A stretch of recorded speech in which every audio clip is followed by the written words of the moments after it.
हमारे देश में 26 जनवरी को गणतंत्र दिवस के रूप में मनाया जाता है। इसी दिन हमारा देश का संविधान लागू हुआ था। यह हमारे लिए गर्व और सम्मान का दिन है।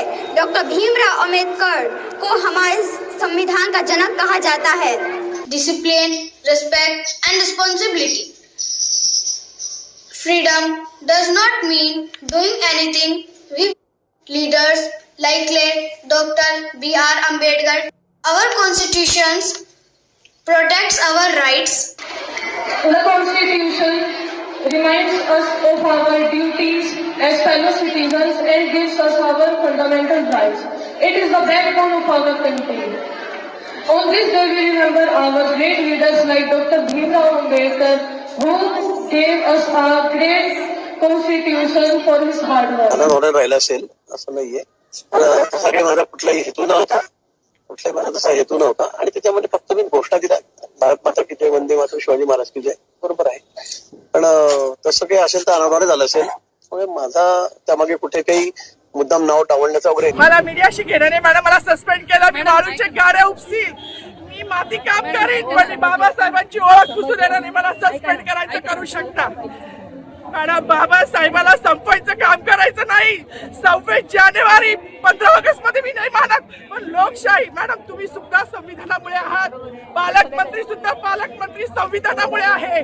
कोणताही जातीभेद नाही, सगळी समानता त्यांनी दिली आहे. आज 26 जानेवारी प्रजासत्ताक दिन आणि डॉक्टर बाबासाहेब आंबेडकर ज्यांनी संविधान लिहिलं त्या संविधान निर्मात्याचा विसर गिरीश महाजनला पडलाय. गिरीश महाजनची अक्कल ठिकाण्यावर आणण्याचं काम आज एका पोलीस महिला कर्मचारी भारतीय महिलेने केलंय आणि आम्ही तिला सॅल्यूट करतो. ती खरी भारताची सैनिक आहे.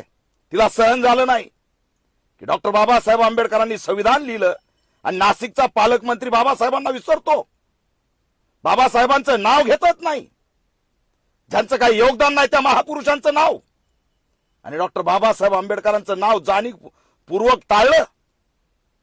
लाज वाटली पाहिजे गिरीश महाजन.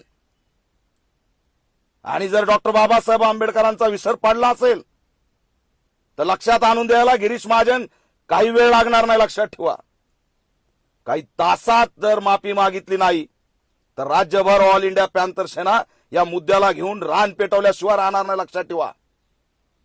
मुख्यमंत्र्यांना आमची मागणी आहे, असा बिंडोक पालकमंत्री तात्काळ हटवा, पदावरून काढून टाका गिरीश महाजनला. हे बिंडोकपणाचं लक्षण आहे. त्या महिला कर्मचारींनी, भारतीय महिलेनी तिथं यांना लक्षात आणून दिलंय. तिचा सन्मान करा, तिचं स्वागत करा. तिलाच पोलिस धरतायत. पण तिने सांगितलं सस्पेंड झालं तरी चालेल, पण बाबासाहेबांचा विसर पडू देणार नाही. ही भारतीय महिला आहे, हा भारत आहे. प्रथमता भारतीय आणि अंतिमता भारतीय, हे डॉक्टर बाबासाहेब आंबेडकरांचं ब्रीद वाक्य आहे. हे लक्षात आणून दिलं आमच्या महिलेनी.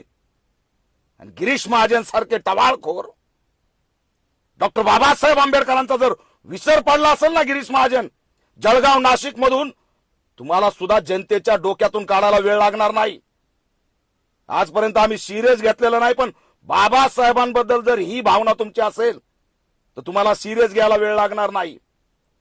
ज्या महिलेने हा आवाज उठवला कर्मचाऱ्यांनी, तिचा सन्मान करा, स्वागत करा. पण जर तिला सस्पेंड केलं, तिच्यावर जर कोणती कारवाई केली तर याद राखा त्या ठिकाणी आम्ही कुणालाही सोडणार नाही. गिरीश महाजनचा राजीनामा घ्या, पालकमंत्री पद काढून घ्या आणि गिरीश महाजननी जर माफी नाही मागितली तर त्या ठिकाणी आंदोलन केल्याशिवाय सुद्धा आम्ही शांत बसणार नाहीत. मी निषेध करतो अशा पालकमंत्र्याचा जो डॉक्टर बाबासाहेब आंबेडकरांच्या विरोधात आहे, जाणीवपूर्वक नाव घेतलेलं नाही.